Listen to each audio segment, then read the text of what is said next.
22 ихтэй сургуулийн 1100 гаруй оюутан АСЕМ-ийн уулзалтанд сайн дураараа ажиллахаар бүртгүүлжээ. Сайн дурын ажилтнуудын хувьд гадны зочдод хэлмэрч их, нисэх буудал дээр угтагчаар ажиллах, гадаадын сэтгүүл сурвалжлагч нарт мэдээлэл хүргэх юм а. За Монгол улсыг олон улсад сурталчлах энэхүү уулзалтанд ихтэй сургуулийн оюутан залуус цалин урамшуул авалгүйгээр ажиллаж байгаамаа. Сайн дурынхны мэдээж хүлээж байгаа үр гүйл их байгаа.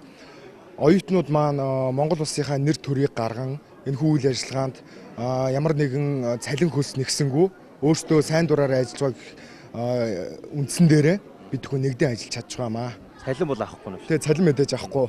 Хамгийн гол нь бид хүн Монгол Улсын засгийн газраас сертификат гардуулна. Сайн дурын оюутан болж ажилласанд одоо талархлаа гэх мэтлээ. Цааш энэхүү сертификат нь ажил төрөлд орох ч гэсэн бид хүн маш их хэрэгтэй байгаа. Миний яг үндсэн ажиллаж байгаа бол пресс брифинг гэсэн. Тэгээ пресс брифинг нь болохоор хоёр орны ерөнхийлөгчдийн маань гинт хэвлэлийн байгууллагын хоорондоо уулзсан юмад хэвлэлийнхэн танилцуулан хэлцүүлэг их тохиолдолд нөгөө Шангрилагийн бие нэг байх давхар барилгад хурлын өрөөнд хоорондоо хурлахад одоо би хариуцж хэвлэлийнхнийг хариуцж ажиллана гэсэн үг.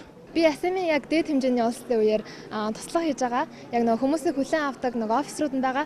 Тэднэрт нь туслаад хүмүүсийн ачаа юуг нь бүртгээд тэгж явуулна гэж төлөвлөсөн байгаа. Шалгуур тавьсан гэдэг чинь шүү дээ. Ямар шалгуур вэ? Энэ туслахад ер нь бол хэлний мэдлэг маш их шаардлагатай гэсэн. Яг хүмүүст юу хэрэгтэй, юу авах хэрэгтэйг нь одоо мэдэх учраас хэлний өндөр шаардлагатай авах хэрэгтэй гэсэн. АСЕМ сайн дураараа ажиллах залуусыг 3 шатны сургалтанд хамруулжээ. Эдгээр оюутнууд зочид төлөөлөгчдөд ойр ажиллах учир гадаад хэлний төвшин тогтоох шалгалтыг өгсөн байна. За олон улсын хэмжээний уулзалтанд хэрхэн яаж ажиллах талаар сайн дурын ажилтнуудад өнөөдөр зөвлөгөө өглөө.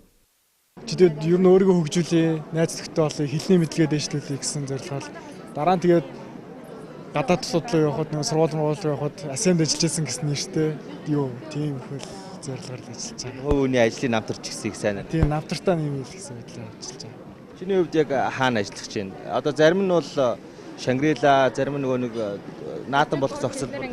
Ерөнхийдөө бол нөгөө 6 жил байгаа штэ. Тэн дээр болохоор ингээд тавьтуудыг шууд хуваарлцсан. Манай 8 дугаар тавьт болохоор автозам тээвэр дээр хуваарлцсан баа. Юу юм гэсэн үг вэ? Одоо зочдыг нисгүүдэл дээрээ сүлээж аваад бараа ачааг ингээд зочид бодол руу хүргэж өгөөд шаардлагатай тохиолдолд ингээд гайд хийх ч юм уу тиймэрхүү үйлчлэгэн да.